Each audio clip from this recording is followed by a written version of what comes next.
है तो उनकी अपनी मर्जी है।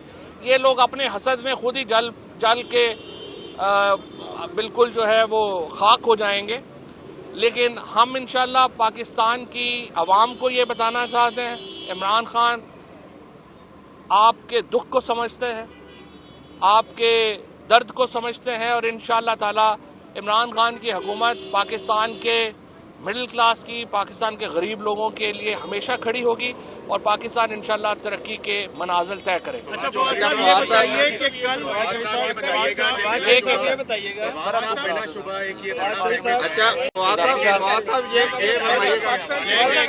एक एक करके मियां साहब आप करें क्या आप करें?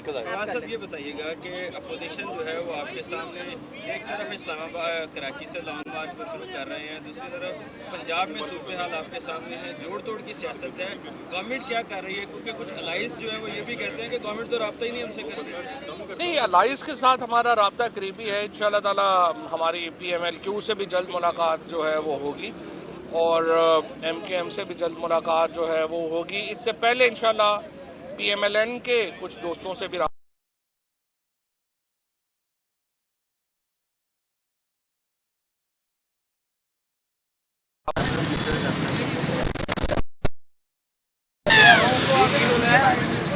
फिर ही स्टार्ट हो गया यार। और आपने देखा ही है कल भी 100 सुनार की 1 लोहार की होती है। ये तहरीक में भी इंशाल्लाह 100 सुनार की और 1 लोहार की होगी। वैसे ये बता दें ये लॉन्ग मार्च का नतीजा बेलाशुबा एक बड़ा रिलीफ पैकेज दिया है प्राइम मिनिस्टर ने, लेकिन इसकी टाइमिंग्स को जो है वो पीपल्स पार्टी कैश करना चाह रही है, ये कहकर कि लॉन्ग मार्च हमने शुरू की तो इमरान खान को ये रिलीफ देना पड़ा। आपको क्या लगता है कि ये रिलीफ लॉन्ग मार्च से पहले देना चाहिए था या टाइमिंग्स दुरुस्त है? हमने तो पीपल्स पार्टी के लॉन्ग मार्च को देखा भी नहीं, पता नहीं बेचारे। मैंने देखा था एक गधा गाड़ी के ऊपर एक लीडर जो है वो दौड़ रही थी, वो लॉन्ग मार्च था शायद। इन्हीं का पीपल्स पार्टी वालों को तो बेचारों को, जब तक आपने देखा पुलिस की गाड़ियों के ऊपर झंडे लदाए हुए हैं, जो हमारी ये फायर ब्रिगेड है उसके ऊपर जो है वो बांस पड़े हुए हैं। अगर इस लॉन्ग मार्च से किसी ने मुतासर होना है तो बिलावल साहब ने ज़िंदगी में कभी चूँकि पॉलिटिक्स की नहीं है, उन्हें चाहिए कि ज़रा पुराने बीबी के और उनके लॉन्ग मार्चेस के ज़रा वीडियोज़ उठा के देखें, उनको भी लॉन्ग मार्च करना आ जाए। ये जो फैसला है ये आज से तकरीबन 3-4 महीने, एक दिन में फैसले इस तरह के होते नहीं हैं, क्योंकि आपने पैसे अरेंज करने होते हैं, चीज़ें निकालनी होती हैं। सो इसको 3-4 महीने चाहिए होते हैं इस तरह के पैकेज बनाने के लिए। PMLQ से जल्द मुलाकात होगी, वो जल्द कब है? इस दौरे में है या उसके बाद? आज तो इंडस्ट्रियल पैकेज चूँकि अनाउंस होना, इंडस्ट्रियल पैकेज इतना बड़ी खबर है, फिर PMLQ वो मीटिंग हो जाएगी तो वो बड़ी खबर हो जाएगी, लिहाजा इसको हम अलग-अलग रखेंगे। चौधरी शुजात साहब का PM साहब से और चौधरी परवेज़ इलाही साहब का करीबी रब्ता है, PMLQ का चौधरी मोनस इलाही साहब से तो ज़ाहिर है PM का हर वक्त फ़ोन के ऊपर उनसे होते हैं, वो हम उनके साथ इंशाल्लाह कर लेंगे और जल्दी उनसे। अच्छा, साहब ये फरमाइएगा कि अपोजिशन एक पेज पे है, शहबाज शरीफ, मौलाना फजल रहमान और आसिफ अली जरदारी, क्या आप समझते हैं कि एक पेज पे है? अपोजिशन की जो किताब है उसके अंदर सफाई नहीं है। ये सारे जो हैं एक समझिए कि धोखाधड़ी के ऊपर एक दूसरे के साथ है। कल आपने मरियम नवाज़ के ख्यालात जरदारी साहब के बारे में सुन ही लिए हैं। ये जो मरियम नवाज़ ने कल जरदारी साहब के बारे में ये कहा है, असल में दिल की आवाज़ उनकी यही है। अब जरदारी साहब डीट हो जाए तो उनकी अपनी मर्जी है, वरना नून लीग की जो सारी लीडरशिप है वो समझती जरदारी साहब को वही कुछ ही है जो कल मरियम की टेप आई। फैसलाबाद के अराकीन असम्बली के हवाले से अफवाहें गर्दिश में है कि उनका नून लीग के साथ कोई राब्ता हो गया है, टिकट की कोई यकीन दहानियां करवा दी गई हैं। क्या आपने उन लोगों से पूछा कि ऐसी कोई बात है?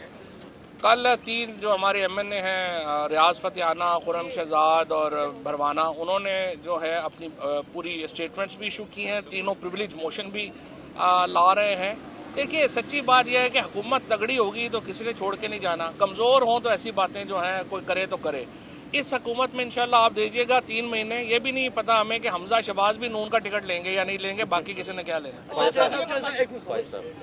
जरा 3 महीने ही हमें गुजर जाना है। सब इन्हीं 3 महीनों के हवाले से बजट आने से 3 महीने पहले आपने कम से कम 1000 अरब का पैकेज दे दिया है। अभी बजट आना है, अभी बजट इसे आना है और आप कैप लगा रहे हैं पेट्रोल और बिजली की कीमतों पर अगले बजट तक के लिए। कल PM ने अनाउंस किया है। क्या PTI इलेक्शन की तरफ जा रही है? जिस किस्म की अनाउंसमेंट्स हैं ये तो बड़ा क्लियर है कि आप कैप भी लगा रहे हैं, बजट भी दे रहे हैं। देखिए बात यह है कि हम सियासी जमात हैं, हम ये नहीं कर सकते कि लोगों की मुश्किलों को हम एक तरफ छोड़ दें और हम जो है वो कहें कि नहीं हमने तो अपनी उसमें रहना है। देखिए हमने ये जो पैसे भी दिए हैं इसकी तफसीलात हमारी जो फाइनेंस वाले हैं वो इसको एक्सप्लेन भी पूरा कर देंगे। हमने सिर्फ जो एग्जिस्टिंग बजट है उसी के अंदर एडजस्टमेंट्स किए हैं, कोई बाहर से इधर उधर से नहीं किया, ना ही को कर्जा लिया है ना कुछ किया। ये हम एग्जिस्टिंग में जो है वो एडजस्टमेंट्स किए हैं और हमारा मकसद ये था, जैसा मैंने आपको अर्ज किया, पहले गरीब तरीन लोगों को हम टारगेट कर रहे थे, अब हम मिडिल क्लास को टारगेट। अच्छा फवाद भाई, अब ये बताइए मुझे कि आपने ये सारा काम मान लिया, लॉन्ग मार्च का प्रेशर नहीं है, अपोजिशन का प्रेशर नहीं है, वजारत पेट्रोलियम के मुताबिक 4.5 से 5.5 रुपये पेट्रोल बढ़ता था मार्च में, आपने 10 रुपये कम कर दिया। नहीं 11 रुपये बढ़ना था तकरीबन, ठीक है, लेकिन नहीं विदाउट लेवी। तो ये किस तरीके से किया है? अब ये सारा लोड तो गवर्नमेंट पे पड़ेगा, तो फिर इसे क्यों ना माना जाए? यही मैंने आपको अर्ज किया है कि आपको जो डिटेल्स हैं फाइनेंस डिवीजन वो बता देगी, लेकिन मैं आपको ये यकीन दिला देता हूँ कि ये एग्जिस्टिंग जो हमारा बजट है उसी के अंदर एडजस्टमेंट्स की गई हैं और इसमें जो हमारे अमीर तरीन लोग हैं उनके ऊपर जो है वो हम उनसे भी हमने पहले कहा है कि वो भी इसमें कंट्रीब्यूट करेंगे और ये जो हमारी जो एग्जिस्टिंग एहसास प्रोग्राम है उसकी एडजस्टमेंट की गई है। सो ये एक डिटेल प्रेस कॉन्फ्रेंस करेगी फरमाइएगा कि पीपल्स पार्टी के लॉन्ग मार्च के हवाले से वफाकी वज़ीर दाखिला और वज़ीर आला पंजाब ने भी कहा कि हमने इजाज़त दी और कोई रोक टोक नहीं की जाएगी, जबकि शहर भर से जो पीपल्स पार्टी की फ्लैक्सीज उतारी जा रही हैं और इसके हवाले से रद्द-ए-अमल भी पीपल्स पार्टी के लोगों का। फ्लैक्सीज तो पैसों से लगती है ना, म्यूनसिपल कमेटी को पैसे ने, पीपल्स पार्टी वालों को कहे ना हड हरामी छोड़े ना, जो पैसे हैं सरकार के वो पैसे दें और फ्लेक्सें कर दें, हमें तो मौज है म्यूनसिपल कमेटी के पैसे बनेंगे। अच्छा ये बता दें, आटा घी चीनी ये सब कुछ महंगा हुआ है, सिर्फ एक पेट्रोल जो है वो सस्ता करके बिजली सस्ती करके लीड दिया जा रहा है। सही बात है। बाकी की चीजें कब महंगी सस्ती होंगी और आवाम को असल रिलीफ कब मिलेगी? आटा में मैं आपको ये बता सकता हूँ कि जो राशन कार्ड है वो ऑलरेडी जो है वो चल चुका है। 30% आटा घी और जो दाल है ये सब्सिडाइज है गरीब तरीन लोगों के लिए। लेकिन जिस तरह से अभी आपने खुद ही कहा, पूरी आबादी को इस वक्त ये यूरोप की जो जंग है इसके बाद वीट की कीमतें भी बढ़ गई हैं, लेकिन हमने पाकिस्तान में बढ़ने नहीं दी हैं। सो आई थिंक इसको गवर्नमेंट को ये तमाम क्रेडिट्स देने चाहिए। Thank you.